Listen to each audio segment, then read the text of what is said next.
You are listening to Cemetery Confessions, the world's #1 goth talk podcast.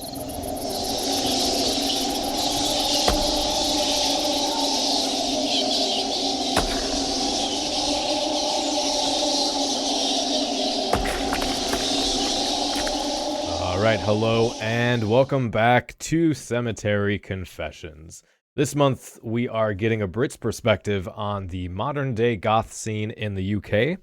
We'll also be discussing the impact social media has had on beauty standards within goth, and why some of us think we are losing the complexity and depth that fashion and aesthetic presentation once represented. We will also be reviewing the new album from the band Ritual Veil, giving our Sinister Suggestions, and more. So as always, I am the Count. Mark is not here today because I'm again recording for an early morning session, but I am here with a very special guest, Emilijan. Welcome to the show. Thank you very much for having me. If you don't know, Emilijan is the guitarist for the band The Killbrides currently, and he's also played in a number of other music projects such as Deep Shadows and the Acid Ballet. He's also a YouTuber under the name of Sweeney DeVille, which is where I know him best from. And he's put together lots of really informative talks on goth music, history, and composition, which, wow, incredible. What an idea, talking about goth music on YouTube. Who would have thought that somebody should do that? So I highly recommend you guys checking out his channel if you are into that, which I know you all are. So I'll have links to that in the show notes as well. For you guys to check out. But yeah, Emilijan, why don't we start with your story for how you were first introduced to goth? What was it that got you into the scene, and why have you stuck with it? What's resonated, I guess? Thank you for that. Thank you so much for the nice shout outs. I guess you can kind of say I became a quote unquote goth by accident. Well, like, were you bitten by Robert Smith on a late foggy night? I wish. No, it's a case of ever since I was about 5 or 6 years old, I don't know why I had this obsession with skulls. I used to have skull t-shirts, anything that had like a form of like a skull. I was interested in skeletons. I would be drawn into, and obviously when you're 5 and 6 years old, you normally think of football or whatever other kids do, and it's a case of they knew this, like all the kids in my school, and they were saying, "Are you a goth? Are you this, that, and the other?" And I was thinking, what on earth is a goth? And then, as wild imaginations grow from kids, they'll say they're tall people who are black and they drink lamb's blood. I'm thinking, oh, okay.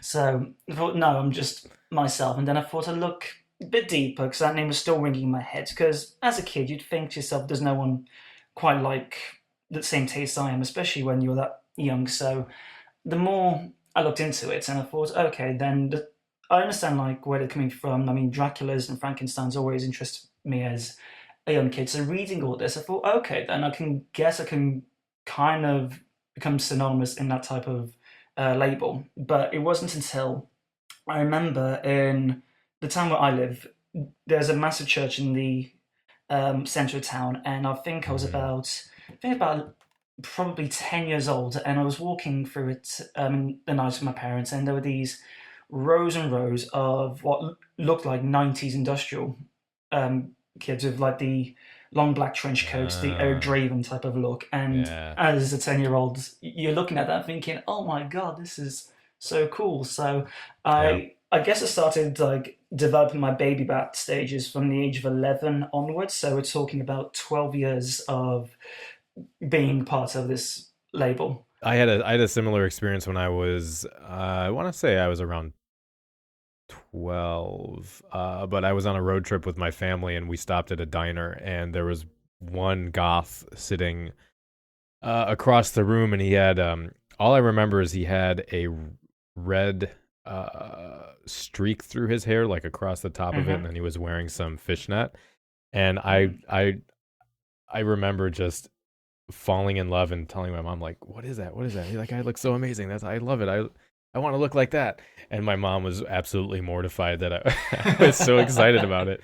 But it's that kind of thing is amazing. And that's part of why I like um, when my wife and I go grocery shopping every week, or we go out to dinner or something, and I see every once in a while I'll see a young person look at me or look at us and have that kind of look, and I just absolutely love that, because I'm just thinking, ooh, I wonder if we've created another future goth. Oh, of course. Of course. I always remember when I think it was about 17, and just up where my house is, there's a shop there, and I'd go there with my friend. And this is during the time where I suppose that it was pale makeup, but not pale enough to know the difference between clown makeup and pale complexion. Mhm. And my hair was quite long. I had like this red mesh on, and to me, it was just a normal thing. It was that time where I thought, okay, whatever, I don't necessarily care. And I remember I was getting something, and there was a little girl with her mum, and this kid looked at me and just would not take my eyes off me, kind of like how I would look at these goth kids so many years back.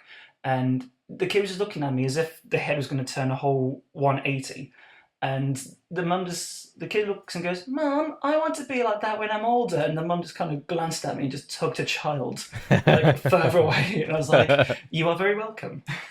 All right, where are we? So let's talk a little about, since I have you on, we have the opportunity. I know our listeners would love to hear sort of what your experience is like away from our American-centric lives.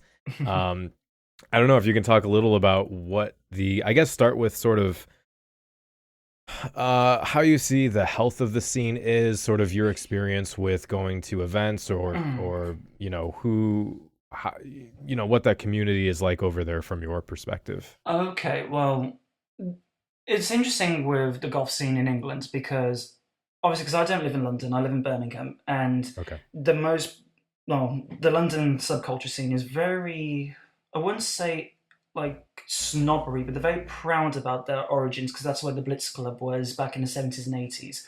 That's where the Batcave was once upon a time, and they remember this and they thrive off that history. So compared to, say, the goth scene in Birmingham, which is very little to none because it's got more of a heavy metal scene, because home heavy metal was what Birmingham's got its reputation for. But I noticed from my observations that any subculture which knows its origin, it tends to have a type of, well, once again, not using the word snobbery, but this type of like higher perspective. It's like you'll see metalheads in Birmingham, and they've got a very, very like strong iron spoon up their arse because they know it is Birmingham. It's the home of heavy metal. They feel like they have a privilege, and as much as London has got loads of history to it, I feel kind of the same when it comes to the subculture scene in London. Don't get me wrong, they're very lovely people. They're very nice individuals.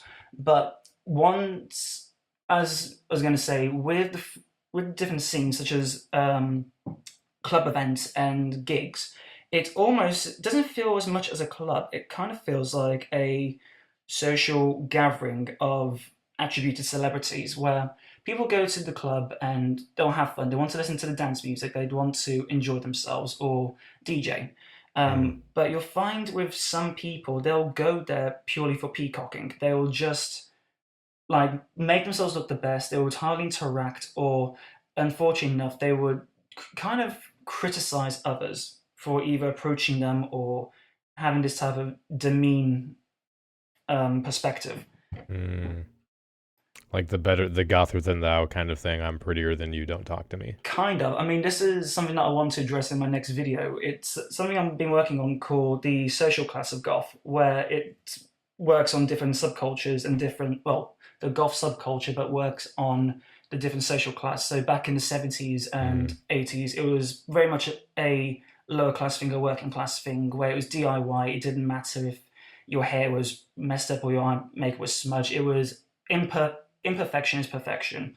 But then as the 90s grew, this is when it kind of became more commercialized, I suppose you can say, where the subculture became a middle class subculture, where like stuff like Hot Topic and stores in England like Blue Banana or Oasis would end up using this as a commodity, just like what Malcolm McLaren did with the punk fashion. And then is a case of you had to have money to get this stuff. You had to have a job, and the sense of the old punk tradition kind of like throughout the window. It's only recently I've seen with the people my generation start bringing this revival scene back where they're doing it old school, which is good to see. But one thing I noticed, and this is why I kind of say the higher class of goth, this is more like the internet famous people, the Instagram famous, the look at me, I have 2 million followers on social media, and they know they're popular. Their vanity kind of lets them take over whatever personality they might have in the previous past. As soon as someone recognizes them, it becomes the social class of social media. If you don't have enough likes, then you're not that relevant to me, or you do look pretty cool, but you won't hold them in high regards to others, especially if you're not part of the certain city scene.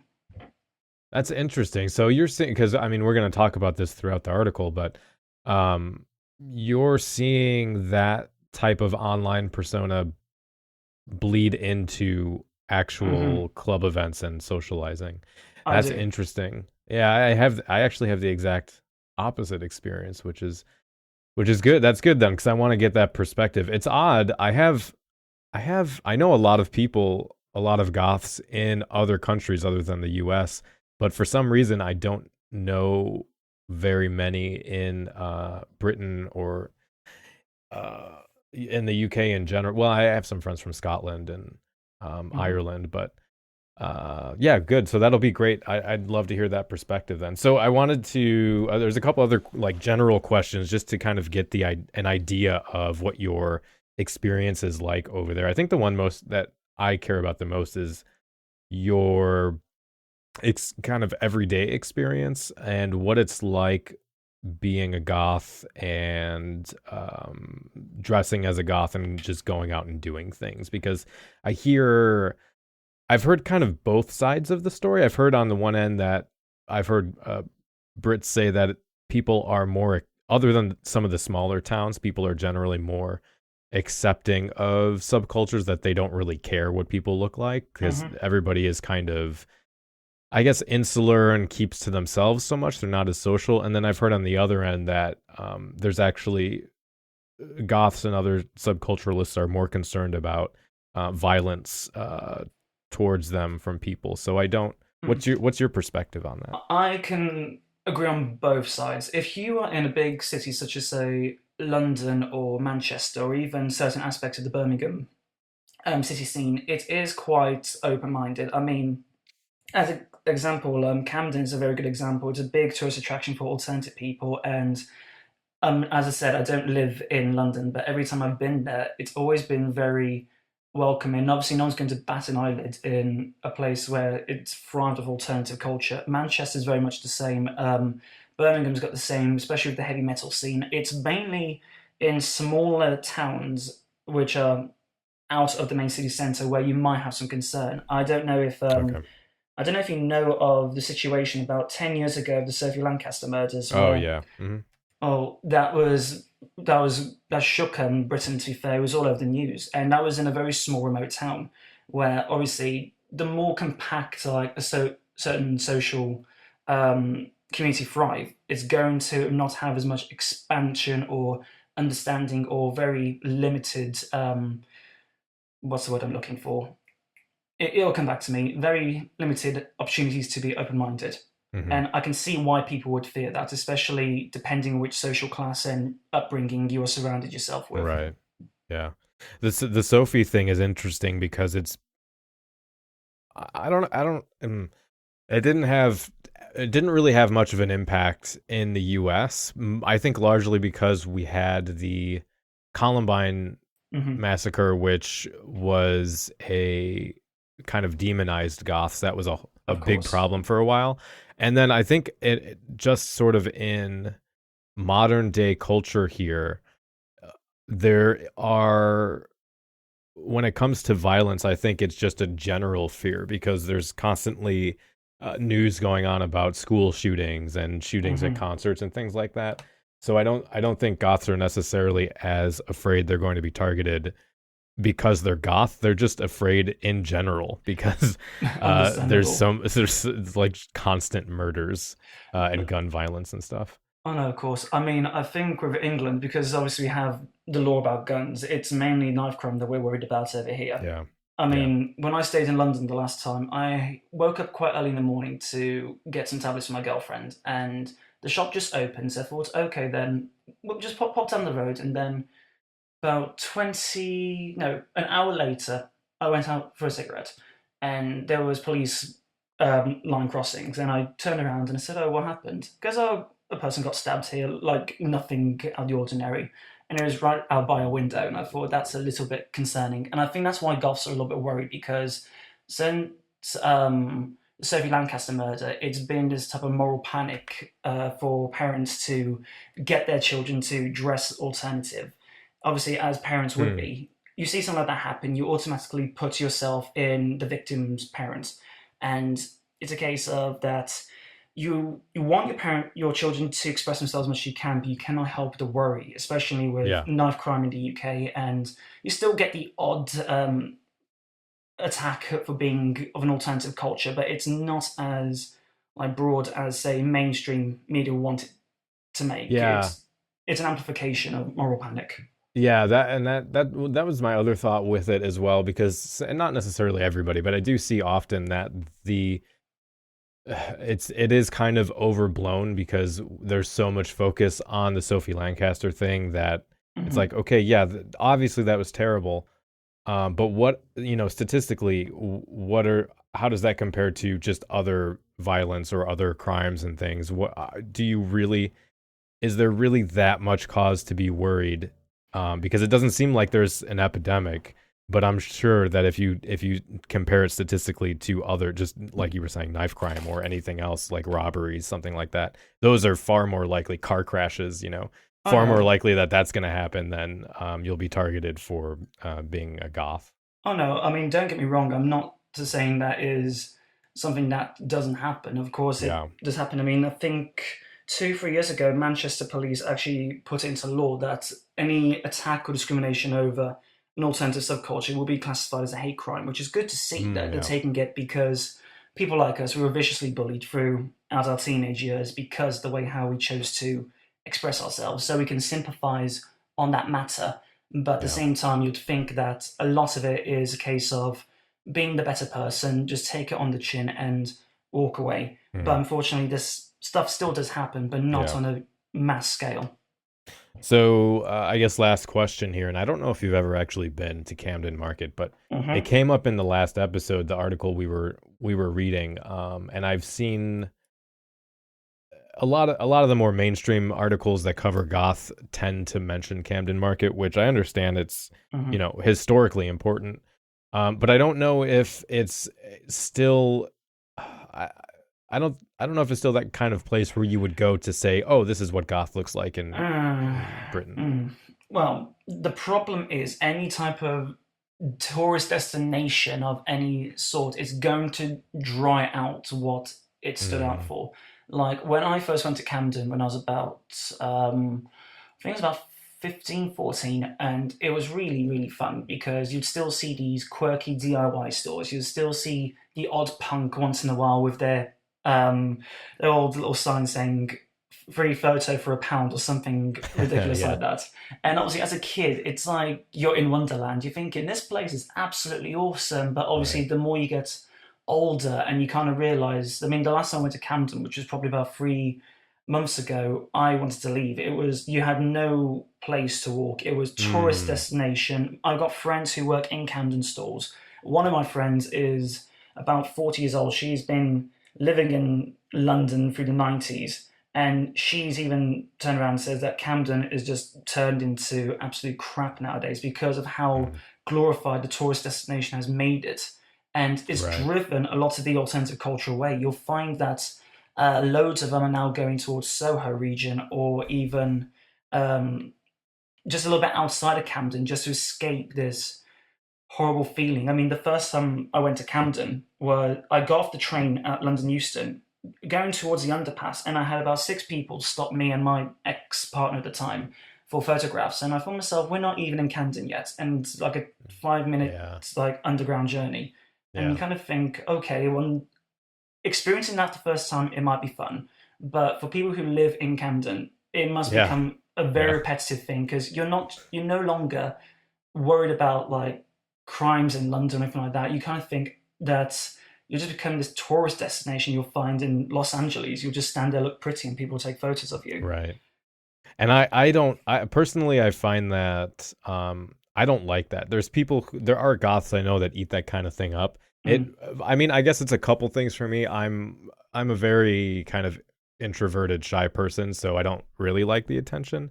But Mhm. also after a while, because I have had that experience a couple times going to different, more places that have a lot more people, and Mhm. it kind of makes you feel like you're an oddity, you're just this other thing, and people kind of want to not they're not laughing at you, but it feels like, oh, look at this weird thing, I should take a picture of it. And Yeah, I exactly. don't like that too much. Well, I think the beauty and the curse of like being a goth, being part of the subculture, especially when you get recognition, is you're going to have the two sides of the coin. You're either going to influence someone, which I get Mm, constantly on my messages on social media, which I'm thankful for. I'm glad that yeah. I can help people, but at the same time, it's that still case of they want to take a picture of you because of your name. I had this when I was in the Acid Ballet when we played London and when we used to play over the UK, and it was a case of I play there to make music. I'm there to put a show. My band was purely built on theatrics and Hmm. making it remember. And it's a case of when people would come and talk about the band, they'll just talk about how good the makeup is, or that you're just this item, you're just the guitarist, you're the singer, and it's a Right. little bit draining as a musician. You want to be remembered for the music, not Yeah. for the aesthetics. If this boy did this and the Gothic, stuff that went around it and the motive and everything, don't we all sort of want to know that could be our teenager, that could be our kid doing that? How could that possibly happen? Being described as being involved with the goth movement, but what exactly is that? We kind of know it when we see it, but some aspects of a goth lifestyle could they provoke such a murder? All right, cool. So we are going to be covering, I think we actually covered the first part, the part one of this article series on a while ago now. Okay. But this one is called The Commercialization of Goth, Part 2, Social Media and Baby Bats. So we're going to read through some of this, and I don't know, this may take up the whole rest of the show because I feel I've got a couple rants I'm going to go on throughout the content of this article. That's no problem. I was reading this earlier and I was just looking at half this stuff, just thinking, oh dear. Yeah, it's a mixed bag. I agree with some of it. I have issues with others, and but we'll get to that. So let's jump into the beginning here. She says, let's have a chat about flawless makeup. Our young batlings are flocking to Instagram and eating up every piece of dark material they see. To contrast and compare, it used to be that goth makeup was off-putting. The purpose was indeed to scare or provoke some type of reaction. We are now flooded with online celebrities who have perfected their aesthetic game, right down to seamless symmetry to deliberate asymmetry. They have made it so that goth looks good. There's nothing inherently wrong with that. However, alongside makeup often comes palette promotion, expensive brand clothing, and the usual outward projection of a perfect spooky lifestyle. See, reading that at the moment, the way how they worded that goth makeup, it was off-putting. Purpose was indeed to scare and provoke and sometimes react. To me, that is very subjective. It's very much like we're being offended.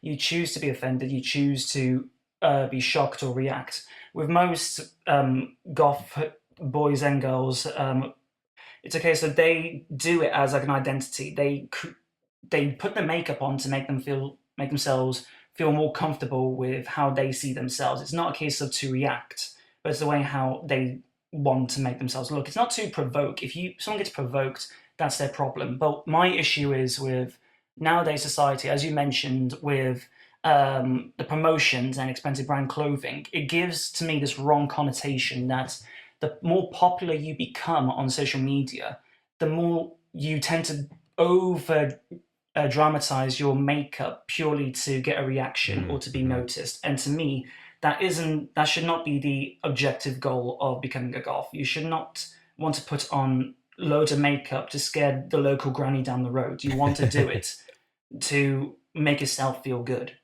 I'm so glad you said that. Yeah, I totally agree, and I feel like in high school, well, I know you don't have high school, but when I was a teenager, that was certainly a part of why I dressed that way, because I was like, ooh, I'm edgy. I want to scare people. But as I've matured and gotten older, I absolutely agree. It's not, and some people do this, and I know are some people who this is important to them. But for me, it's never been about trying to get a reaction or to make people feel like freaked out. It's just been a extension of myself, and it's like you said, an identity thing. As far as we'll probably get into this more, but the idea of the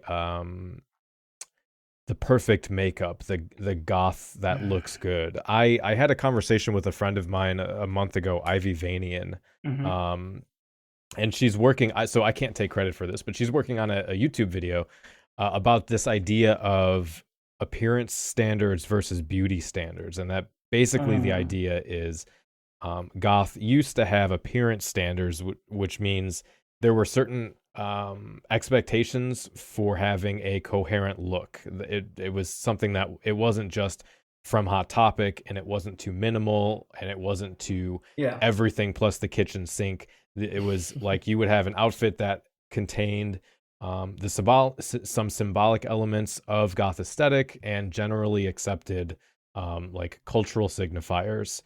And so then to compare that to now is the idea that what we have moved towards are beauty ideals, which essentially, like the author was saying, focus on the kind of clean, reproducible looks and idolizing the look itself with no connection to anything else. Well, it's one of those head scratches, because it's an interesting theory, especially when it comes to how you present yourself. Because, as we know, goth has got different type of sub-genres in its own subculture. So one that might like to do death rock with the extreme eyebrows or the extreme like patterns on the face may not see someone who is, say, example into traditional goth, which is a little bit more, less minimum, more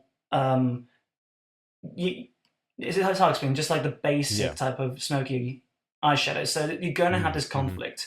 I don't think there should be a like set standard. Every time I go to the goth clubs in Birmingham, and I really get annoyed about this, is when you'll see someone who's been doing their eye makeup, perfecting the Susie and the Banshees look, or the Lisa Lovitch look, and they make themselves feel great because they feel like anesthetically they're on point, they look great. But if they were to meet someone who's only just got into the subculture and is still kind of like going for more of the traditional punk look where it's a little bit smudged, a little bit uneven, the heavy scrutinization just comes flowing in, and it's just like the whole, you're not goth, your bat wings are not on point, your lipstick's a bit smudged, and you kind of think to yourself, who gave you that permission? You were like that 2 or 3 years ago.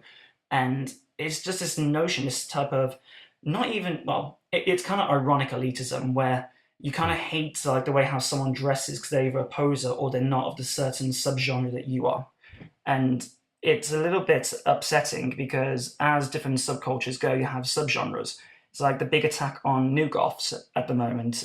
I mean, we all had a laugh on pastel goths, but people are like really, really, really like taking a really big battering on new goths. And you kind of think to yourself, why are we attacking each other? We need to embrace every 10 years, a new type of fashion is going to come out and evolve.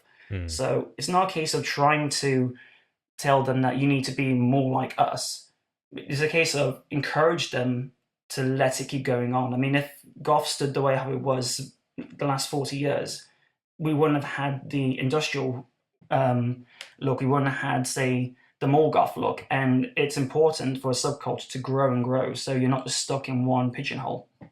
Yeah, I think I generally agree. I guess my problem is my fear is more that, especially with the online stuff, it feels like the YouTube videos, the Instagram, et cetera, et cetera. It feels like we're moving more towards what you would see as kind of a vacuous culture in popular media, and losing the subversive power of the goth look. That like so they mentioned, these goth icons, quote unquote, endlessly promoting clothing and makeup brands, and never talking about the substance of it. And that's something that I've always gone off on about on this show, because Yeah. all the makeup tutorials I've watched, and admittedly, it's not a ton of them, but No. I never hear anyone talking about anything other than the product. Like, tell me about how, and there's a lot here. Like, tell me about the kabuki kind of inspired makeup that Susie was doing, or the fetish inspired clothing and how that changed the goth look. Or talk about the glam of David Bowie that kind of inspired the first wave goth musicians to embrace androgyny. Or talk about Exactly. how the new wave look was incorporated into goth fashion. Or on the other end, you've got Nick Fiend and Johnny Slut that injected that like kooky, schlocky Campy. kind of thing, yeah, into the brooding gothic with like Peter Murphy and Patricia Morrison. Of course. So when we look at the modern day, I hate using the word celebrity, but I'm just going to use the word celebrity anyway. Yeah, they aren't talking about that stuff, right? I don't see a lot of talk about. But and then there's art stuff too, like art inspired that style. So like Art Nouveau for like Kiss in the Dream House, that album cover was Art Nouveau, or the avant-garde and Dada movements.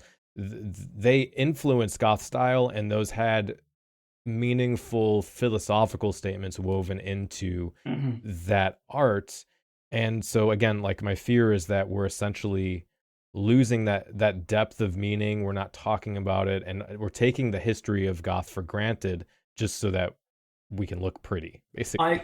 I agree on that one. I mean, this has always been like the big like arguments I've always seen, the big difference between goth and gothic, and I could understand why people can't make this connection. It's a case of gothic has got a lot to do on the subculture status. Loads of Susie's lyrical influence were based on those type of books. Bauhaus is another good example. I mean, not just Bela Lugosi's Dead, which is a horror icon which was inspired by Bram Stoker, but we're talking about other type of like gothic-y type of architecture, which you can see in a lot of what's the word I'm looking for? Shoots, mise en scène, anything like that, which will inspire. And it's annoying to see as a YouTuber that I completely agree with you. This is why I don't do makeup videos or anything like that, because it's important. If someone wants to learn about the goth subculture, I find it important to go into depths of field that people don't talk about. Anyone can do a bloody tutorial about smoky eyeshadow, or this palette is great because it makes you look like a ghost. Who cares? The whole point of, to me, is to do a DIY. Find yourself, find your comfort zone. You don't want to end up looking like Black Friday or Adora Batbrat, because then where's the originality? You're just being a copy of an imitation. So it annoys me to hell and back. This is why with my videos I try to like do more history behind it, like the proto-punk era, the proto-goth era. Risa just did a video about how you can create a gothic sound on guitar. I've never seen anyone else do that, or even go deep into depth about music. And it's something I think needs to be addressed, because, as you said, in the next 10 years, people are going to see goths just for makeup. And when they come to the clubs, they're going to be annihilated when the older lot come and ask some questions. And who have we got to blame? Just themselves, and the fact that we are allowing this type of look-only subculture to branch out without helping and guiding them. Yeah.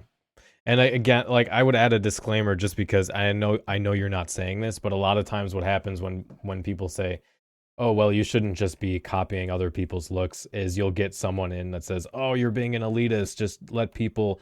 And it's like, there's nuance there. As someone who's been goth for a year, like, yeah, you're going to find yourself, you're going to figure it out, keep looking, the thing I care about is, does this person care about learning?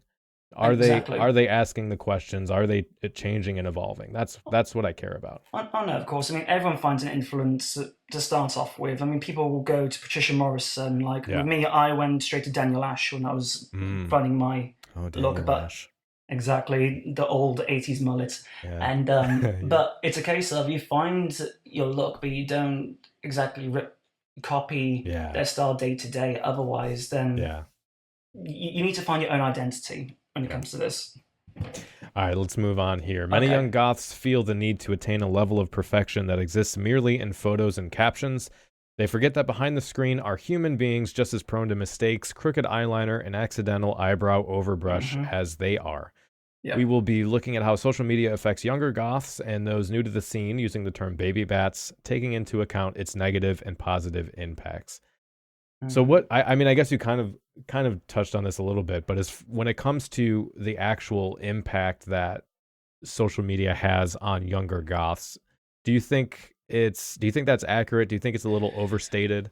It depends on what context. I mean, as far as like makeup and all that type of stuff goes, it's one of those touchy subjects. As I said, it depends on the subgenre itself. Like if you were to go more death rock influenced, you'd probably want to make your eyebrows look symmetrically perfect, but as thin as paper. You'd probably want your blush to be exactly the way how you want it to look like from someone else's perspective. And to use the quotes and the term baby bat, it's one of those oxymoronic type of like comments to say, because as you get older, and if someone calls you a baby bat because, I don't know, you don't know who the Virgin Prunes are, or some band that is only very heard in very, very underground conversations, or the fact that your makeup isn't exactly the point as someone else's. And to use the term baby bat, it's when you first start off, you will try to find your identity. You'll go through horrible changes, whether it'll be like black metal or emo or anything like that. And trust me, I think loads of us went down that route at some point. And it's one of those where when you get older, you hate the term used to you, but then you end up using it to someone else. And I think it's a little bit demeaning. I mean, if someone was to call us baby bats nowadays, you would kind of like rub it off thinking, okay, you probably don't know what you're talking about. Yeah. And to use the term on someone else, it's a little bit demeaning. If someone's getting into the subculture, you would want to put them in the correct route, show them what influenced you originally, what you see as prime examples of where to start off with.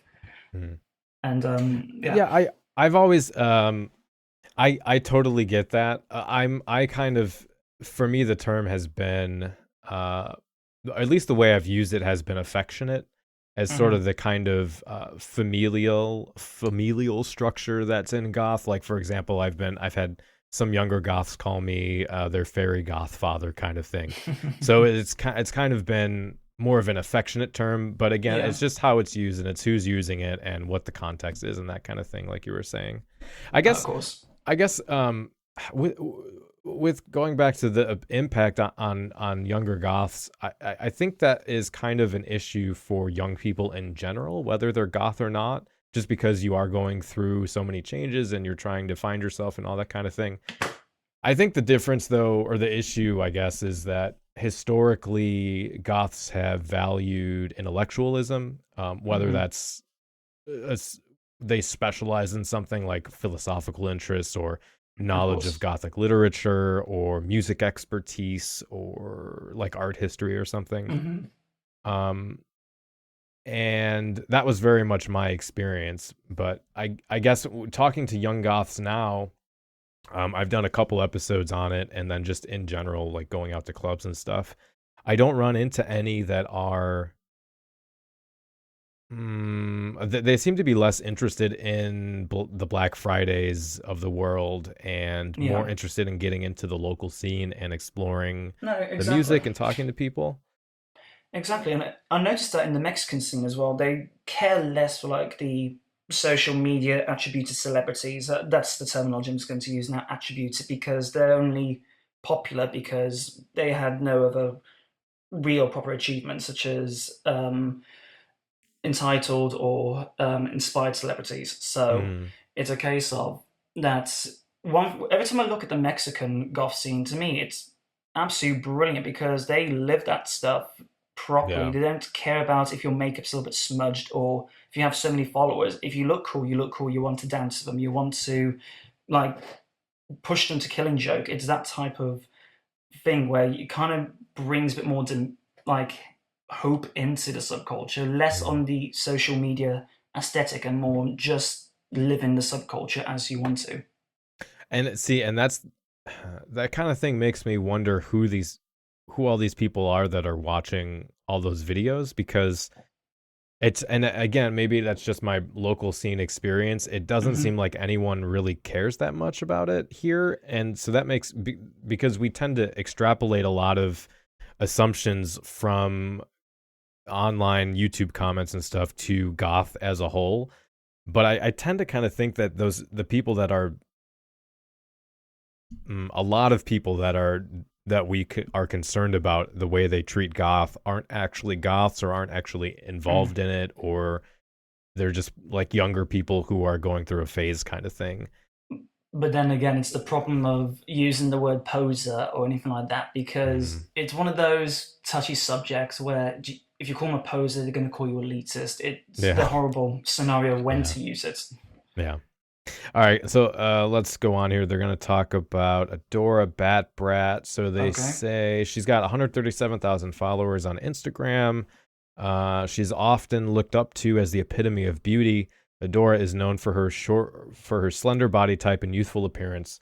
Her makeup gives her a fuller face and accentuates her otherworldly appearance. She is the bittersweet princess that lurks in the darkest corners of the night. She adorns fangs. Contrasts her look. I couldn't read that with a straight face. Contrasts her dark look with tiaras and shows off her long legs with mini skirts and short dresses for a desirable vampire aesthetic. Okay. I just had to say this. I'm not an Adora fan. Like, well, first of all, she's not goth, and she even says that she's not goth. So I don't understand why she gets lumped into our group so much. I think it's because anyone that is seen to have some type of like two-toned hair with heavy eye makeup is going to be called that. I give her credits as far as the fact that she's still dressing like this at the age she is. I know that. Sure. I mean, she's in her mid-40s now. Yeah, and that's good, but that's kind of my problem too, because I feel like everything I've watched with her that's all that she cares about. There's no depth to anything. It's just only a look. And the thing that really kind of pissed me off was when she was in Germany for the last Wave Gothic Treffen. She posted a photo of herself making the Hitler mustache and joking about it, and that was like, that really bothered me. So I am not an Adora fan, and I don't think anybody should look up to her as like an inspiration. But I've got nothing against Adora because I've never met her personally, so I try not to. Sure. I try to say stuff about someone that I've never met. That's the fair. Only problem I'll have is because I know she comes to London quite often and goes to Slimelight, which is where the like goths of London go to. And the amount of times that I've seen friends who just got into like culture or know more about the music, but unfortunately they get blinded by the aesthetic of these attribute celebrities, where they'll message me going, I met Adora Bat Brat. It's like, so what? Yeah. It's like, yeah, exactly. It's Adora Bat Brat. It's like, yeah, so what? It's not Peter Murphy. It's not right. Patricia Morrison. To me, just because someone may look great and give this false sense of like ideology of what goth can be, it annoys me. And as you said about that Hitler thing, I mean, I've had it. As soon as I heard what Jimmy Mercy did, I kind of just like shunned away from this type of stuff. And it doesn't matter if it's satire or anything like that. I can take dark humor to hell and back. I mean, I can make Serbian jokes about myself till the cows come home. Sure. But anything like that, even if it's taken out of context or in a bad taste of like state of mind, you should always think about what you're doing. Yeah. And it's a case of, it doesn't matter if he regretted it or anything like what Dora did. It's just not right, in my opinion. You should have no place for that, something like that. Yeah. So we get into so they say some comments on her posts are actually, to your point, I just want to say real quick, I agree, like we should get back to, if we're going to idolize anyone, and I don't think we necessarily should, I think it should be a community of people that are trying to make each other better and have discussions and interact with each other rather than getting starstruck. But if you are going to get starstruck, at least let it be a musician or an artist or something like that. Like, just because someone's pretty on the internet is not a good enough reason. Okay, so some of the comments on her posts are, so jealous. You're my ideal beauty, the most gorgeous woman I've ever seen. I love your style. You're my idol. Perfection as always. They say she tag. Go ahead. So you carry on. They say she tags links to some of her accessories and clothing on Instagram. Adora's influence allows users to flock to those brands. As mentioned in part 1, we do not know whether or not she's paid to do so.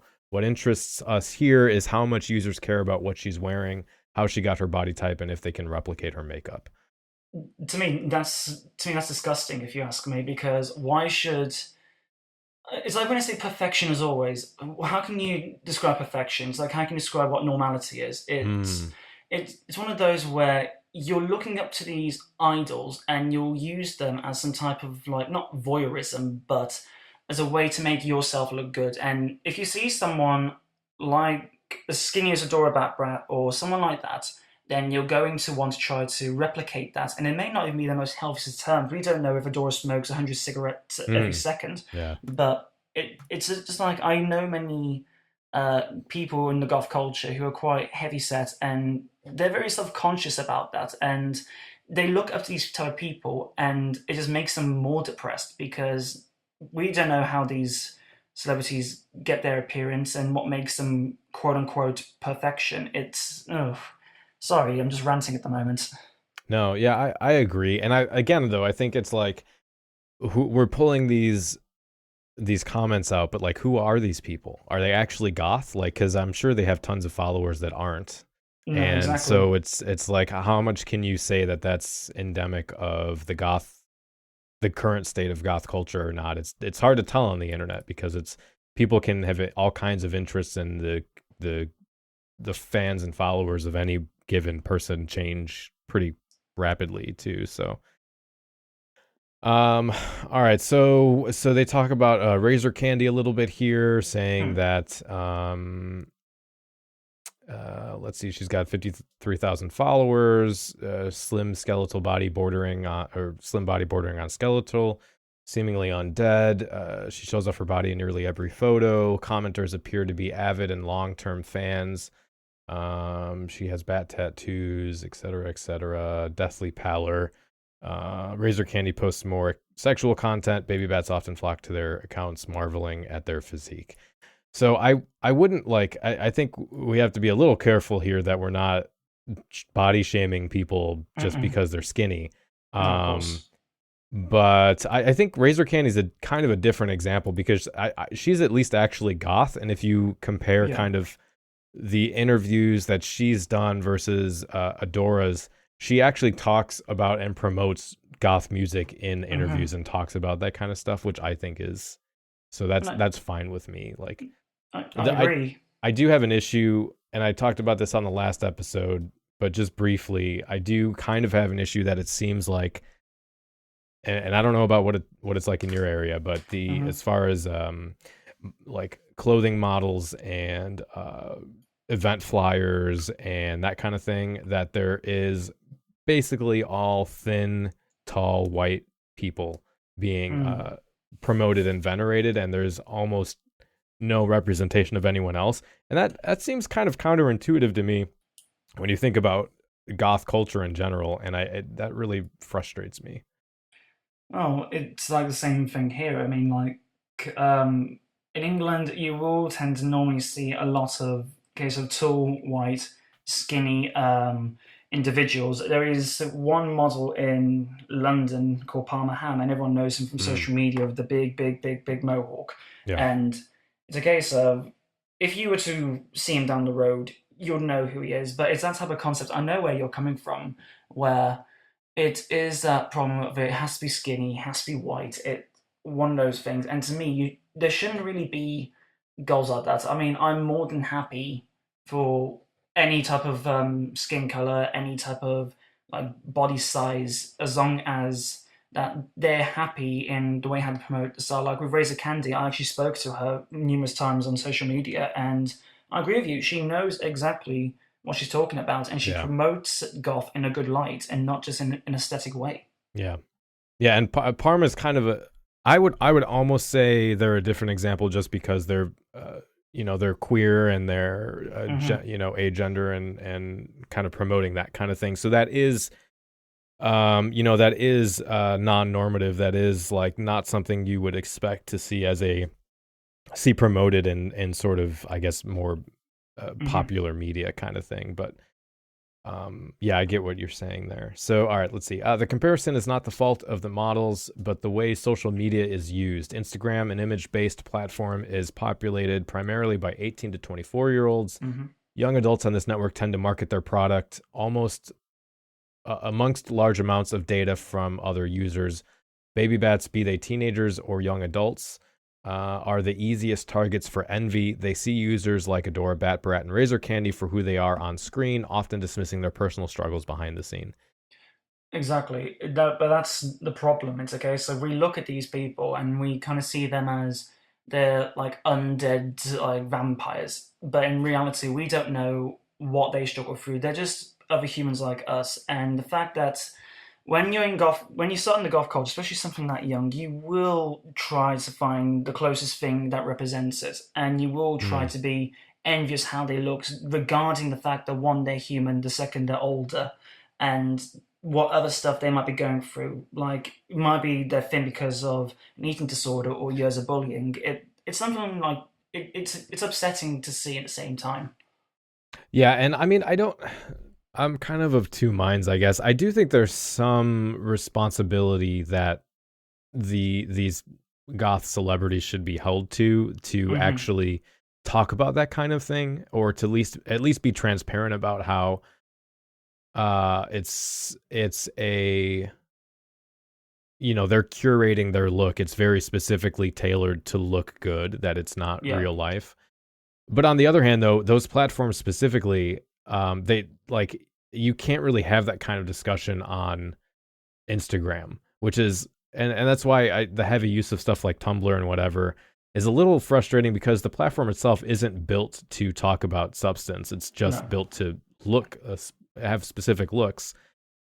But you know, we like, and I don't necessarily want to call her out, because the thing is, like, so someone made a video about how they were depressed and having like serious issues, and the entire video they were done up like 110%. They still looked beautiful. You know, they were surrounded by gothy things, and that just doesn't reflect the reality of what's happening when you're actually depressed. And I think it can perpetuate this idea that for those who are feeling terrible and their life seems like it's not together, and then they look at, oh, this is somebody's lowest, but they still look perfect, is kind of a bad message.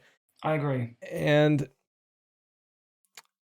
I don't know. And then again, like on the other side, it's like, let's talk about it. So like, okay, Razor Candy's look, what does her look mean, right? So it kind of came out of the death rock revival in the early 2000s. So let's talk about that era in time. Let's talk about how that reflected on and changed the LA scene in the 80s with like Christian Death and superheroines and the Gun Club.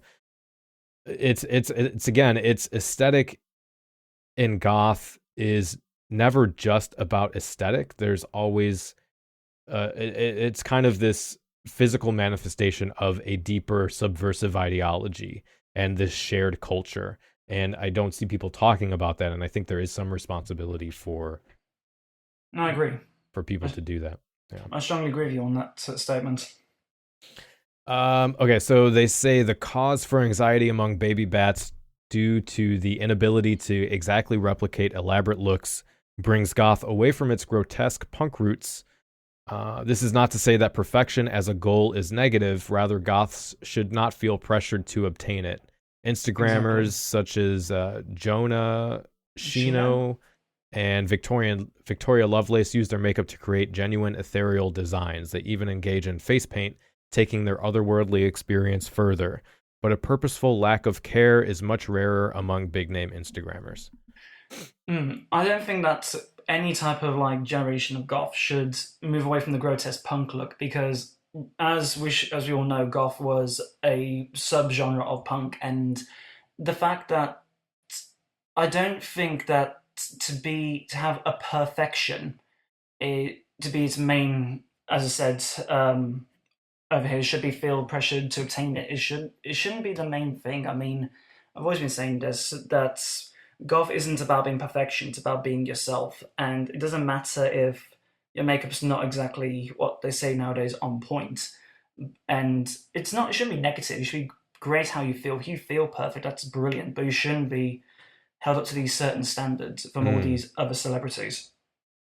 Well, the part of that kind of kind of triggered me was the punk grotesquity, because I see this happen a lot where people will say goth was this one thing, and so goth should be this. But the reality is, at least in my view, is, and I'm going to go kind of on a rant here, but goth took inspiration from punk's DIY and grotesquity, but it did also from cleaner, more extravagant looks like the Blitz Kids, and Ziggy Stardust and Nina Hagen. Of course. It kind of ran with the emphasis on the world of the interior that was in the elegant Gothic architecture, and that became part of the aesthetic. There's the uncanny romanticism of the Gothic, as it's called, that we kind of see embodied with Lord Byron, and that Victorian excess. There's the inspiration we took from Memento Mori and the ritualization of death. There's seriously, I'm going on a rant here. There's the trailing medieval dresses that were like the part of the pre-Raphaelites. Yeah. The German expressionist films and that kind of unnerving, oblique style of art was heavily influenced by romantic ideals, and that's carried through to goth, and that's influenced people like Tim Burton and on and on. All of that is engaged in a conversation with all of these, the plethora, the cacophony of philosophical traditions that interact with music and art. And so it bothers me when I hear people say that we're just meant to be channeling the resurrected corpse of punk ideologies, because the all of that other stuff is what makes goth meaningful and interesting. Oh, of course. Goth isn't just the one thing, and that's part of what has supported the longevity of goth, is the amalgam of it.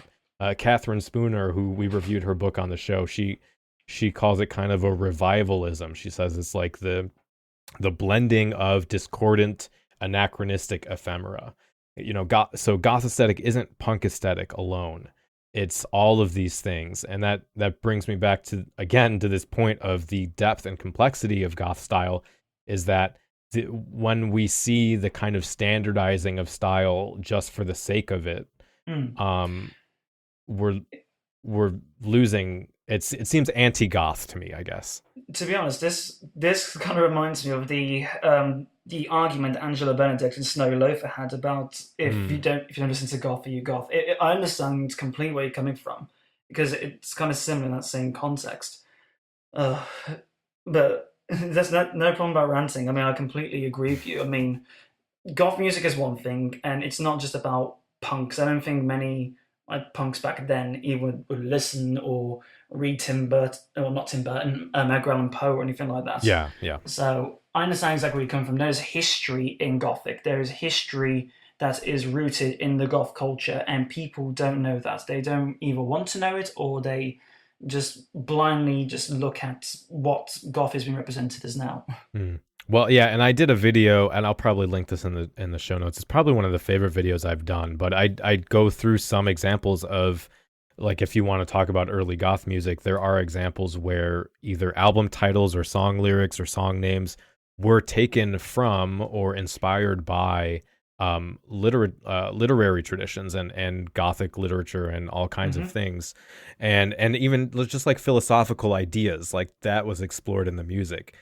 So it was, music didn't exist as just this is a sound and a look thing. It was engaged with other intellectual pursuits, right? Of course. So, but then getting back to the fashion, I think they mentioned the brand promotion thing earlier, and the frustrating thing for me with that is, historically, and I'm not at all an expert on fashion, so I'll just give a one thought here, and people can write in and tell me, or you can give me your thoughts on it. But it seems to me historically you had subcultural clothing designers that were creating like bespoke pieces that had a subversive purpose. So you had, I wrote down a few examples because I knew I wouldn't be able to remember them, but Teresa Colburn, Boy London, Lip Service, Judy Blame, Propaganda Magazine, Seditionaries, and so on. And so when we look now at, like, to contrast with Dolls Kill and Punk Rave, it seems like there's a disconnect there. And that's not to say that goths can't buy from those brands or that they're necessarily bad or evil or something. I know lots of goths who do buy clothes from them, and they either modify them or add them to existing outfits and so on. But it seems historically like the staple of goth clothing design was to have a kind of perverse and idiosyncratic look, not the mass-produced out-of-the-box looks, which is, I think, what we see now. Yeah. Because and with those, like, a lot of times we see the symbolism stripped, the meaning stripped from the symbolism. Like, you have a shirt and you throw a million occult symbols on it, and it's you're just regurgitating lines from 90s movies that are, which are great on their own, like we are the weirdos, mister, or the spider is afraid of the fly, or like whatever. Yeah. Those kinds of things, which are fine, but when that's just all it is, it kind of strips the meaning from it. And when that becomes the rule rather than the exception, it feels like we're just creating to sell and have a market rather than to connect with a deeper cultural significance. I mean, as I said earlier about the different classes of goth, I mean, this just sounds very middle class goth in my opinion, when you need the music for the brands that people want to buy. Yeah. And it is horrible in a sense, because not only are, as you mentioned, that it kind of dilutes what goth would mean, or even like gothic media in that sense. I mean, the amount of, well, it's very much like the hipsters and Blade Joy Division shirts. They'll buy them because it's edgy, but they don't know a clue what the band stood for, even though a song. It's very similar with I am wearing a Closer shirt right now, actually, but Joy Division Closer. And no, it's very much the same concept, especially if brands nowadays are using like film quotations to emphasize the fact that someone is edgy by either quoting The Craft or anything like that, or even The Crow for that matter. And you just kind of think to yourself, you can't help but just think, do you really need a quotation to help show someone how quote unquote edgy you are, how quote unquote weird you are? It's a little bit like, it goes back to the old saying, like, that they'll say, if you have to say you're a goth, you are not a goth. It's one of those arguments for sakes. Yeah. And I mean, I do, and like, I don't want people to get the wrong idea, because I do like that kind of stuff to a degree. Like, for example, my wife, that's why I thought of it, because my wife has a shirt that just says in large letters, "We are the weirdos, mister," which I think is cool. But the problem is that that's become standardized, and it's like, that is the look, are these things that everybody has.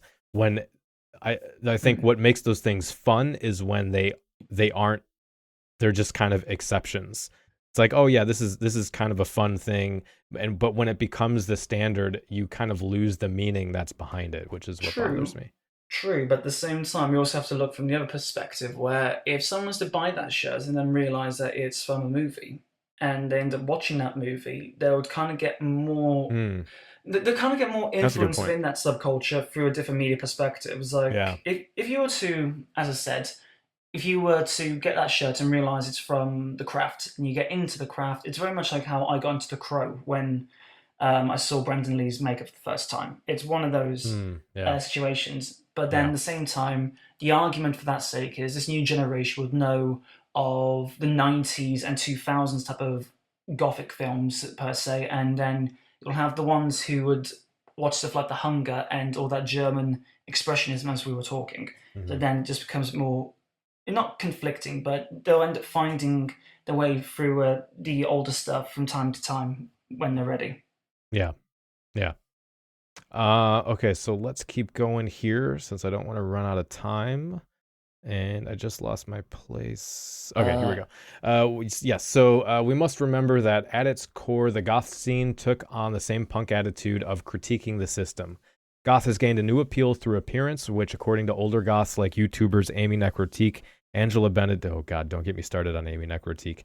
And I actually have I printed this out and put it on my wall. I didn't put it on my wall yet. I have it to put on my wall. She commented on someone who writes for the website, and she said that the Belfry Network is the most something like the most stuck-up, pretentious goth site I've ever seen. And I was like, which is absolutely hilarious to me. And I was like, yes, I'm going to frame that and put it on my wall. Angela Benedict and Skull Girdle, participants in the subculture in the 90s and 80s, waters down its substance. I lost what they were talking about. Appearance, appeal through appearance. Yes, commercialism plays a huge role in this devaluation, but unrealistic representations of the self on social media appear to be what mainly affects baby bats. Goths give off inclusivity on the surface, all the while promoting exclusivity for those who don't fit the aesthetic mold. Interesting. Do you think goth gives off inclusivity on the surface? It depends on like how far you want to go into the word inclusivity. I mean, the way how would you see this? Yeah, so I don't. I think the problem is I don't think goth is superficially inclusive, because I don't think it even really pretends to be, because goth is broad and varied. Yes, that's part of it. But we obviously have boundaries. There's values and we have rituals and norms and expectations, and that by definition makes goth exclusive. But I think the disclaimer there, because you always get the goth is exclusive, you're an elitist thing, is that doesn't mean that you get to think you're better than other people, or that we should separate ourselves from others, or that we can't talk to people who aren't goth, kind of thing. Oh, no, it also doesn't mean that goth is just inclusive, and because then, and that's the thing I always talk about, is it's like once goth can be whatever you want it to be, then it's not anything anymore. No, exactly. It's very much like I've always said, if you have too much freedom, it creates too much anarchy. And it's very true. I mean, like, you have to have certain set rules, like unguided, like little guidelines to know where you're going. It's like having someone in, I don't know, let's just say a hip-hop type of attire, and they're calling themselves death rock. You kind of think, well, no, how can you be death rock? And instead, I feel goth. It's like, well, you might feel on a nihilistic philosophy, which is fair enough, but there are certain set rules. It's very similar to what to what Oscar Wilde said many, many years ago. Let me just try and remember what he said off the top of my head. What was it? It was like something along the lines that, if you know what you want to be, then you'll inevitably become it. So that is your punishment. But if you don't know, then you could be anything. And it's very true. It's one of those where if you don't know what you're going to be, then that's your freedom. And it's very much like with it's a problem with the set rule thing. You kind of need set rules to know where you stand, how it's sort of. You need rules no matter what type of subculture or lifestyle or system that you kind of find yourself in. Sure, yeah, and I mean that's part of that's the boundaries are what give meaning to the thing. That's what builds the tradition and builds the connection to other people. The when it becomes problematic is when it's becoming us versus them, or those people are worse than us because we have this thing, and that's not good. But that's not like a determined outcome of having exclusive boundaries, right? Oh no, this is why I like to piss off people in the Birmingham scene, because I know many people who are into the trad scene, especially younger generation. The younger generation tends to be, what I find, a lot more elitist than the older generation, and this is why I kind of take a little stand where when people say, do I identify as a trad goth, I'd say I'm a new trad, and they kind of look at me with squint eyes going, what do you mean by new trad? It's like, well, I like trad goth and I like witch house music, and they're like, you cannot be a trad goth. It's like, I want to be whoever I want to be. So Yeah, there you go. and that doesn't it's like it doesn't have to define you out, because I like some pop music and I'm still a goth. You know, it's a separate thing. And that I'll admit I was one of those elitist young goths, mostly because I guess largely because I grew up in a fundamentalist Christian house, so my thinking was very black and white. And then when I started to get into the goth scene, I felt like I needed to prove myself, and so I was the like, I know everything, and and then quickly people beat that out of me, which is good. But I was, you know, and so it was a learning process for me. But the other thing I wanted to touch on with this is they say goth has gained a new appeal through appearance, which seems weird to me because in part the appearance was always part of that. It was always an interaction with the music, and I probably the most obvious example is the Batcave. You know, but you also, you know, Patricia Morrison, Andy Sex Gang, old Peter Murphy. And then if you look, you know, you look at all the interviews with goths, and they even have a video in here of someone talking about how their view on death and their philosophy on life inspired their look, and all this stuff. You know, even if they're not being talked about in academic terms, people are talking about what their look is, their style is, and why that is important to them and what that means to them. So there's that depth there. And I think going back to what my friend Ivy said is that goth has always had some degree of expectation when it comes to clothing and fashion and DIY, or like making your own jewelry or bleaching animal bones or whatever it is. Of course. So that's always been there. I don't think that's a new thing. Oh no, well, judging by the way how you explain that type of ideology, I have to throw a little cackle in. It just sounds like someone's had a healthy dose of existentialism. Yeah.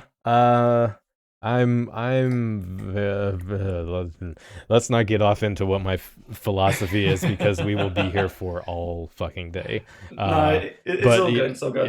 Yeah. But I mean, the important thing to me is that is there informing you, that it's not a look because it is a look, that is interacting with your music and your philosophy and the books you read and all that kind of, like, that's all there together.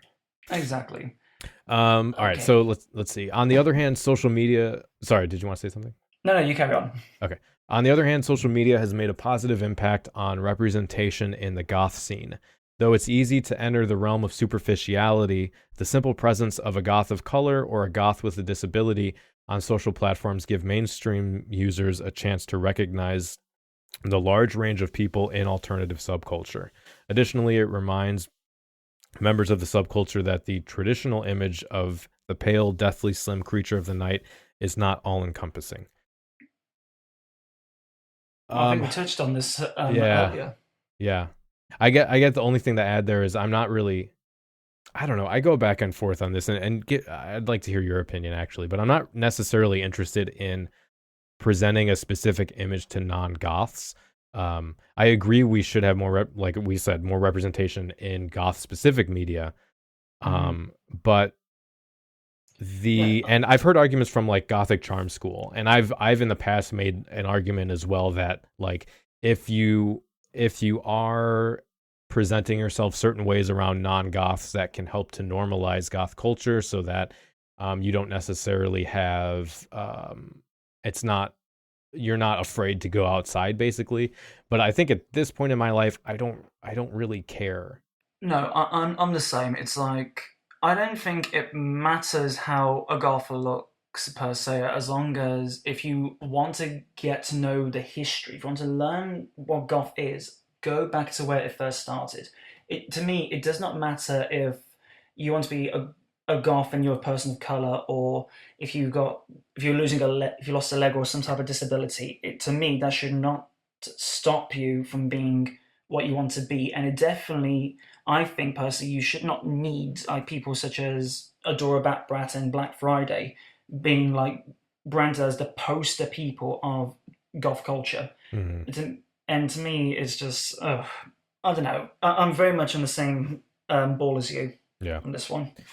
All right, so let's close it out here. I've got one last rant on this last paragraph, and then we'll get into the album review. So they say, while representation is a positive factor among standardized goth expectations, comparison between oneself and other users is inevitable.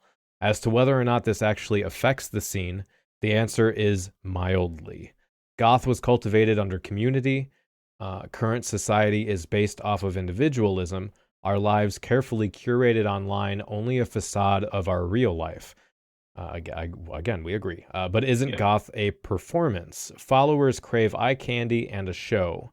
Self-consciousness stems from the numbers. X has precisely more fans than X, ignoring the fact that imagery is merely an accessory to the scene. Music and community are what form goth, performance basing itself off of those two.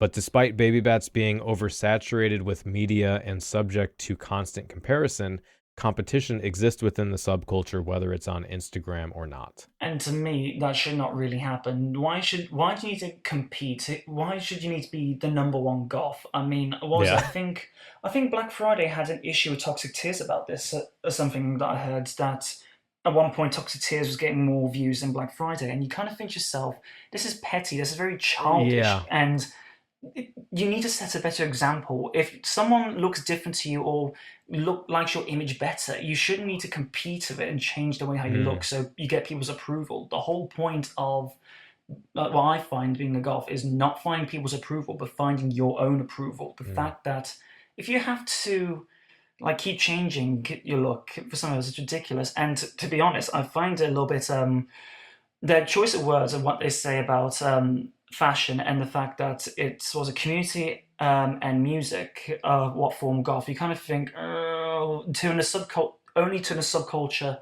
perspective maybe, but it's not just community and music. You have to understand the whole history to understand the music. And sorry, when people use poor choice of words, it annoys me. No, yeah, I agree, and that's what I'm going to rant on. But just to go back to your first point, I think you that's kind of where the accusations of rampant consumerism come in. When you have someone that, if you become obsessed about having more followers than someone else, it kind of makes you think, well, what are you doing it for? Is it because you're trying to make money, or because you want to be the best, or is it because you want to help people in the community?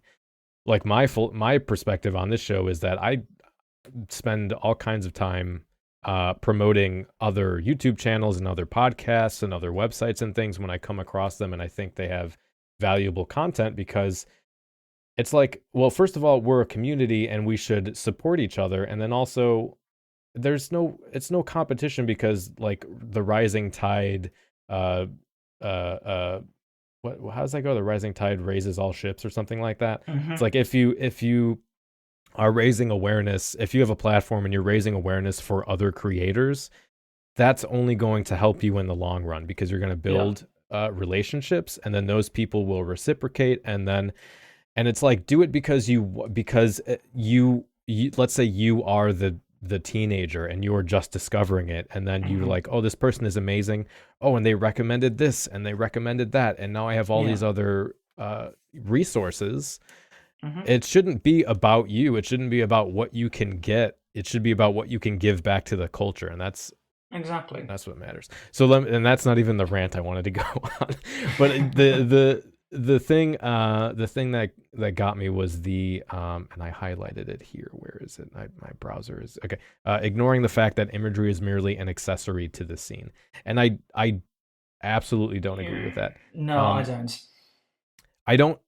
Okay, so like I understand the frustration with all the stuff we talked about, the look as a reproducible, clean kind of thing, but I don't think the answer is to reframe aesthetic as an accessory, because then you're just again stripping the meaning that it's had historically to the scene and the role it plays in lifestyle. So I wanted to break down a few terms that I use on the show and like kind of explain why this matters. because she throws out the word performance as if she uses it as like someone acting a part or performing a part. And I don't think that's the case. So just to break down aesthetic here. So there are a few elements that go into aesthetics. There's semiotics, which is basically means the science of studies. Yeah, it's like the making of meaning through culturally relevant symbols. And this like usually manifests as culturally deviant appearance that queers normative expectations. With goth specifically, usually that's like androgyny or cross-dressing or fetish wear, that kind of thing. Performativity as a sociological term, and that's the way I use it, is it's not putting on an act. It's basically the manifestation of reality. So you're bringing forth your gothness and living it out through your action, which is reflecting on your identity. No, of course. It's similar to the notion of like fashion as an outward sign of an inward identity, right? But it's more meaningful than that, I think, because as it's the act of like physically embodying your sense of self through your words and your physical interaction and ritual. So it's not just oh, look at me kind of thing. And then beyond that is the sartorial expression of goth. And sartorial, for anyone who doesn't know, is just a fancy word to mean anything relating to clothing, basically. And here comes the lawnmower man. Awesome. Perfect timing. So to put it all together, like aesthetic is, I think, incredibly meaningful both on a personal level and a community level. So at a personal level, we curate the physical space around us to enact that atmosphere of the like fantastical, macabre world that goths live in, right? So the coffins, the bats, the lace, our record collection, it renders goth visible through material practices. And then on the cultural level, I think that's most obviously represented by goth clubs. So these communal interactions, that's something that the author mentions. So on a club night, right, we start with the personal. You start at home with the ritual of preparation. It usually involves like music and makeup and clothing, all these parts of aesthetics. And then that culminates in the communal experience where we all participate in the rituals of dance and drinking and conversation at the kind of sacred club space. And those core experiences to goth, and I think those are core experiences to goth, are mediated through aesthetic. And the space, even the spaces that we're in, the club that we're in itself becomes deviant through aesthetic and takes part in the deviance of the people there. So I agree that the appearance as is used by celebrity goths, again, there's that term, is usually ends up being nothing more than mutual masturbation. But I don't think the answer is to strip appearance itself of the cultural significance. I think we should be putting that meaning back into it. Exactly. I mean, I just brought up because when you mentioned about the subculture and the nightclub, you reminded you a good thing to look at. I don't know if you've looked into this. Is an author called Dunja Brill, and when I was studying in university, there's a good book about goth culture, gender, sexuality, and style, and it goes into exploring not only just the club scenes that she went through, but also about picking the identity and observing the overall subculture and the way how it's practiced, the way how these like not performance. Because I agree with what you said as performance from a musician's point of view when you bring it all together. But that's something that if anyone's like looking into and want to get deeper into the conversation that we're having, it's a very good book to actually recommend. And there's another one about Goth Identity by Paul Hodgkinson, which is a brilliant book to read into. No, sorry, I just had to bring that up because the way how you're talking about the clubs, it reminds me a lot of what, and the way how you said it was what this author mentioned as well. So that was really interesting.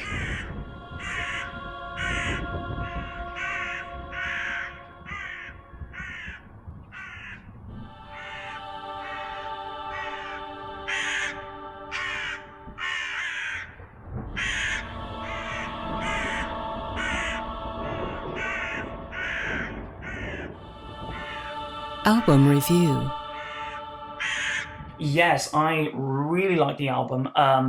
Obviously, first I'm hearing this, and there's a lot of mixtures and styles that I can hear. I can hear very, very like strong new wave influence. I can hear lots of post-punk influence into what I'm hearing. I mean, one of the songs I like on the album is the second one called All Black, and to me that has a very Joy Division-esque sound.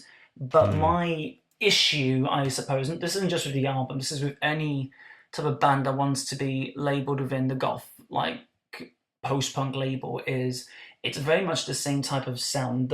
The deep baritone voice but slightly muffled with reverb, so it's kind of like the guessing game where you have to try and guess what they're saying, whilst with Ian Curtis and all that lot you could understand clearly what they were projecting in their lyrics. With this, I don't know if they were deliberately going for an ethereal practice on the vocals, but it's one of those where I don't think the vocals meant that much. It was more letting the music express your body language and seeing how you'd react to it, I suppose. But yeah, if I had to go pick it by piece, Grey Filter is a very good opening, I find personally. It introduces the album to the band, their style already. All Black, as I just mentioned. Wolf in the Night, very good transition, shall we say, compared to the first two. It brought something different, adds a little bit more of a melancholy flair, as I like to call it. Favorite Toy, it was not bad. I'm just trying to remember how it went, and from what I can remember, that's the thing though, with the post-punk sound, it's very much like the same, very similar type of like structure of the song. Surface, if I can remember, that I liked that one a lot because there was something about it which added. I think it was more darker than the rest of the songs, and it was kind of slow. I mean, it was slower. I mean, I don't know if this is just me thinking. Kind of reminds me a little bit of the Eternal of the Closer album.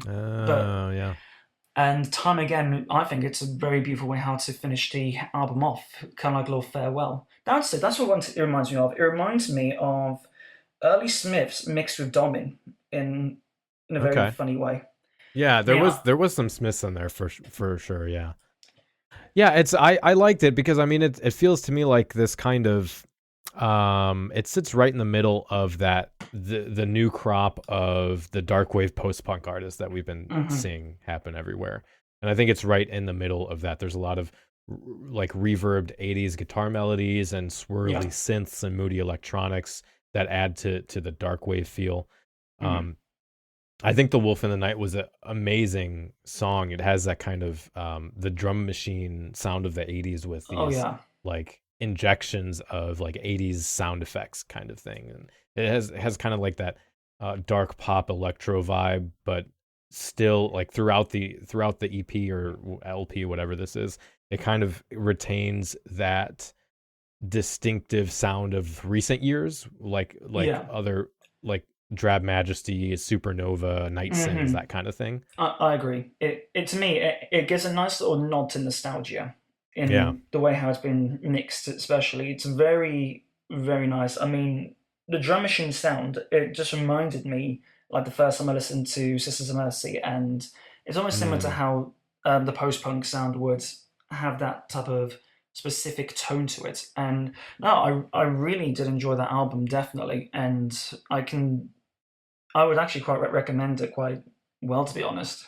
Yeah, and I would too. I think the only thing, I listened to it like 8 times, and it did get kind of repetitive on repeat listens.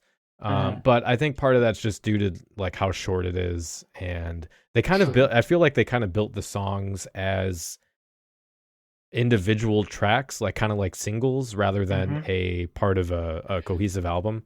But I think that's just kind of how people make albums now, though, to be honest. They do, and this is one thing which me and my band try and stay away from, because the music me and my band make, it's when people call it a goth band, it's a little bit like I kind of have to like step back from it, because our styles is very different. Like I'm very Daniel Ash influence as well as Pink Floyd influence. I'm very much of an inferior artist. I create sound to match the mood, whilst all this influence I have, this type of psychedelic, ethereal goth background, and my singer is very. He likes his post-punk, but he's very influenced. He's very influenced by the 2000s hardcore movement. So when you have this transition of nearly type of like third wave emo screaming mixed with almost dark wave synth pop, it's going to scratch a few heads. And this is why I try not to really label it as goth, because it's something that I know goth would not like it, and it's a case we wouldn't want to label it as goth, because it's just something we create music that doesn't sound anything like else. And I think I understand with creating albums, especially with my old band, it was a case of you have to try and mix in or rearrange it so that it flows continuously. An album is basically a story. You don't want to open up a book and just find chunks and chunks of sections which are not cohesive. Yeah. Well, on that note, why don't you let us know where people can find your music and find your YouTube channel and all that kind of stuff. Okie dokie. My bands are both the Acid Ballet and the Kill Brides can be found on Bandcamp. You can find our singles if you just type in the names of both bands. You'll find them on YouTube. I'm on YouTube as Sweeney Deville. You can find me on Facebook, Instagram, and that's it, I suppose. I know you asked me to review the album. I would probably give it a good 4 out of 5 because of how much I enjoyed it and the way how well it was mixed. Yeah, that was actually a good point, good callback. Yeah, that's actually where I ended up as well, as a 4 out of 5. Solid album. Definitely check it out. I'm gonna put a track in the episode as well. So if you like what you hear, you'll definitely enjoy the rest of it. Thank you so much for coming on. It was a pleasure to finally get to talk with you and hang out for a bit. Oh, excellent. Anytime. Thank you so much for having me.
So you've got to be interested in death. It's the last great taboo. It's the only taboo left. Precisely. I mean, why is it, do you think, that everyone in here is dressed in black?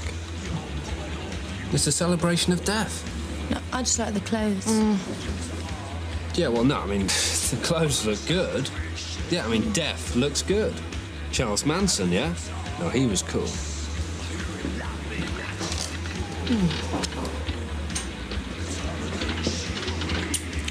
Don't know if I mentioned it before, but I'm actually a vampire. Sinister Suggestions. That was Wolf in the Night from the album of the same name by the band Ritual Veil. I realized we'd forgotten to mention that in a rush to make sure Emilijan could get out on time. I've got a few thoughts on something that's been mulling around in my brain for a while after the interview with Tara about 90s goth, and I'm going to get to that in a second, but first I want to go over my Sinister Suggestion. A good suggestion Emilijan brought up that I failed to touch on was the book by Dunja Brill called Goth Culture, Gender, Sexuality, and Style. A book we've actually talked about on the podcast before, but I thought it was worth mentioning again as I still think that book is relevant to today's culture. But my suggestion is in relation to the discussion we have been having around fashion and the meaning of aesthetic. And that book is called Gothic Dark Glamour by Valerie Steele. And this book really, if you are wanting to learn more about the depth of the history and the philosophy that went into the music and went into the fashion and why that's important to the culture historically and today, I highly recommend that book. There's a lot of talk about the runway fashion, but there's also a lot in there in relation to what we've been talking about. So if you'd like an examination of that and you are missing that type of discussion, I highly recommend that book. So before we get out of here, I've been doing some reflecting on the 90s after my talk with Tara last episode, and listening to a recent We Have a Technical episode where they also covered the 90s, but more from an industrial perspective. And I have some thoughts that may be off base or might just be stating the obvious, but I thought it would be worth sharing them. I didn't have time to bring this up in the episode, so I thought I would put them here.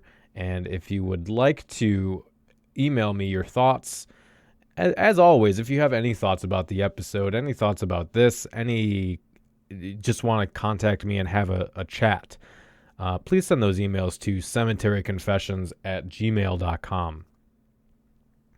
But I feel like the 90s, we have these kind of conflicting reports from goths in the 90s. And I feel like it was really a point at which goth culture was having an identity crisis. It's when we first saw a serious taxonomizing or splintering of fashion and music genre. We also had this dichotomy of absolute dead serious performativity of goth lifestyle set against a self-referential, sarcastic, and campy kind of hand staple forehead performativity. Alt.Gothic was in full swing and heavy hitting with tomes worth of threads and webzines that were embroiled in this deep discussion of the philosophical core of goth. And a lot of that stuff is still available in internet archives. Coming out of the art explosion of the 80s that existed largely without a subcultural label, 90s musicians often took a darker, more serious, dramatic, and melancholy tact, trying to set the tone for the emerging popularity of the word goth as a thing. Then as the internet became more and more accessible, again, we saw a frisson of culture in this liminal space of the 90s. We had the corporeal scene level DIY that had been a core of that movement of goth as a culture, trying to reconcile itself with the unlocatedness of the internet. That kind of club and music venue as a central location, butting heads with the burgeoning internet culture. And again, this was a time really where at least I think, where the long-lasting delimitations of goth, those continually evolving boundaries of the community through that discussion nature of the community were first being set, trying to weld the old world of the 80s to the new. I think this explains all of this together, explains the wide variety of lived experience being recounted from goths of the 90s, a lot of which we've had discussed on our show as these conflicting experiences being discussed, because this was a time when the essence of goth was starting to reify itself and fighting against, on the same token, reification, becoming more or less the culture we see today. And I think that explains this kind of conflicting account we get from goths of the 90s. So let me know what you think about that. I'd appreciate your thoughts. You know, I've been looking recently at a lot of other Patreon pages, trying to see what we can do, what we're doing, how those other systems and rewards work. And a lot of these pages, not all of them, of course, but it seems like the majority that have a $1 or $2 level will say something akin to, for $1 or $2, you get our undying appreciation. And that's fine. I mean, if you want to support Cemetery Confessions just because you appreciate the content and you want it to keep going, that's great. But from what I've been seeing, it looks like at just starting at $1, we have far more rewards than a lot of other pages. And if that's what you're into, if what you want is additional content and access to other stuff, then you definitely want to check this out. And of course, you know, this show, I can confirm, does not exist without the help and the support of Patreon. So if you find value in what we're doing and you want to see it keep going, please consider going to patreon.com/Cemetery Confessions. So our supporters for June at the founders level are SJ, Esmeralda, Abigail, Matt, and Stella. At the Nocturnal Council level, we have Kyra, Dawn, Jason, Sarah, Steven, Natalie, Michelle, Azzy, Michelle, Thomas, Trey, Amber, Fifth Dream, Nephilim and Corruptus, Angela, Ivy, Mike, Kay, and Heather. And then at the Crow's Call level, we have David, Isabel, Christina, Esther, Such Horrors, Dolly, Paula, Joe, Becca, Kelly, Isidoro, Sarah Monster, Dom, Michelle, Vokun, Marco, Alex, Stuart, Isabel, Christian, Marissa, Jamie, Kimberly, Alex, Shelley, Mr. Polar Bear, Dagger Dance, Caroline, GPS, Eternal Winter, Bronwyn, David, Angel, Stevie, Anne, Heather, Honora, Skiamakos, Laurel, Kelly, Jen, Joseph, William, Beth, and Lyrillith. Next month, we will be back with an interview with a friend of mine and academic Leah. She wrote her thesis on aging in goth culture. We're going to be talking about how goths queer and deviate from from normative aging expectations, largely linked to reproductive cycles, and how older goths rectify their place in society and growing older with goth culture. We're going to be covering a lot of other ground. We had a really interesting discussion, and Trey and I get into an argument about whether or not goth is anti-age. So you're going to want to come back for that. Thanks again for listening. It's always a pleasure to have you. And until next time, stay dark. The preceding program is a member of The Belfry, a network of blogs, podcasts, and videos for the darkly inclined. Go to thebelfry.rip for more information.